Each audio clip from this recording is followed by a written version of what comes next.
I'm guessing that the reasoning behind this chapter is that Oda was kind of afraid that he had spent so much time in the flashback that we wouldn't remember what the hell is going on in the present. But I remember. He was probably like, oh, these idiots have a memory of a goldfish. Recap time, recap time. No, I still remember what the fuck was going on, Oda. But we did get more specifics, like we found out what executives or what Doflamingo family members are at what level, which we should have already have known that, but it's nice just to have it there as a reminder. It's now confirmed that Dellinger is a merman from Fighting Fish Descent. You know, those fish that were in the Colosseum? Now that's interesting because isn't like the common view like of mermaid people or merman people, whatever, of the Tenryubito to view them as less than human, like something to be, yeah, enslaved and stuff. So the fact that Doflamingo had Dellinger as part of his family, as we saw in the flashback, that's interesting to me. It doesn't look like Robin's gonna be having a fight because Bartolomeo activated the bear. He's like, Robin, you go up, girl, you go up. So she goes up, creates a staircase with her powers, right? So they're probably hands or legs or something. She's running off. And then, okay, when it comes to Cavendish and Elisabello, they're about to wreck shit up. Because Elisabello looks like he's about to fucking ready a punch. And we know how much damage that can cause. But then Cavendish says, look, I'm about to fall asleep. And you know what that means. Hakuba's going to come out, and he's probably going to start one-shotting people. Now, the thing about Hakuba is that he doesn't discriminate. He takes out everyone. It doesn't matter if they're friend or ally. It's kind of the same thing. Enemy or ally. Oda's going to have to try and pay some attention to these panels individually. So, you know, that's going to take a while. Unless he covers, like, you know, 2 fights in 1 chapter or something like that. But anyway, it seems as if Lao Ji is making a joke out of Don Qing Jiao. Kick to the face, and it looks like Don Qing Jiao is out. That level is a complete fucking mess. And also, it looks like Sai did something to Baby 5, because she turned her arms into like these spears, and I think that's one of his weapons, right? So, oh, and by the way, Robin, the only places that she can run off to or run up to are the 4th level with Diamante, who is currently engaging Rebecca and Kairos, her dad, or the palace. So I wonder what's she going to be doing. Sabo's there trying to help citizens, and I don't know the order in which these fights are going to get resolved, but usually, according to the standard One Piece, so whenever Zoro beats Pika, then Luffy can go on ahead and beat Doflamingo. And it does get a little bit repetitive at times, so I would want to see Oda play a little bit with that order.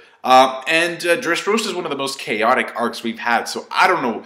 Honestly, I just don't know what the fuck's gonna happen. You have the fight between Frankie and Senior Pink put on pause because Senior Pink decided to protect a cat. To me, the most pleasing part of this chapter is the whole Law versus Doflamingo thing that we get to see.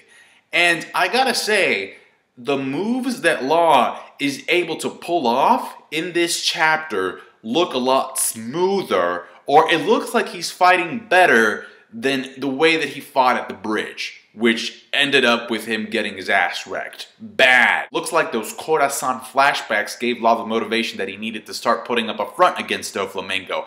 By the way, I personally would have wanted to see how Law cured himself.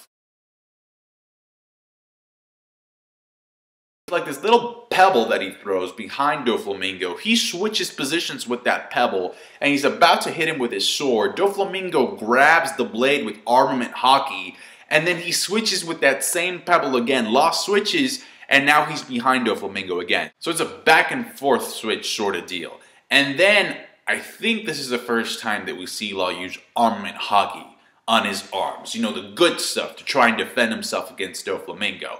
And those strings that were intended for Law ended up cutting up the fucking building. So that's a pretty impressive defense capability, and I wonder if Luffy's armament hockey can allow him to do the same thing. So he's able to block the strings using that. Plus, by the end of this chapter, Law lands an injection shot on Doflamingo. Notice how the injection shot, by the way, is pretty much directed at the same spot where Luffy's Red Hawk hit him. So that's a pretty good strategy, because if an area is already damaged, and he's a pretty strong dude, your best bet is to keep attacking that same area. Now, as much as I thought it was cool, it does serve to make Doflamingo seem a little bit weaker than I had previously anticipated. The whole Will of D thing got cock-teased like a mofo in this chapter. And notice Trouble's expression when he finds out that Law is a D. You know, he's usually like, hey, and then I'm a D as well. So I do think that Trouble has something to do with Doflamingo being the way that he is, because we saw that those 2 panels of him in the previous chapter. Even just from a basic hierarchy standpoint, isn't Pika, in terms of strength, supposed to be like the top executive or something? So why the fuck is Trouble hanging around Doflamingo so much? That's kind of weird. Overall, I thought it was an okay chapter. I didn't expect the flashback to end the way that it did, so when we were just in present time, I was like, wow, okay, well, I guess that's that. Hopefully we'll get to see more of what happened to Law, because I'm just curious. I mean, that flashback was some good shit. Thank you so much for watching, guys. Like the review, I appreciate that. Subscribe to my channel for more One Piece reviews, and share your thoughts about the chapter in the comment section below. Catch you guys later.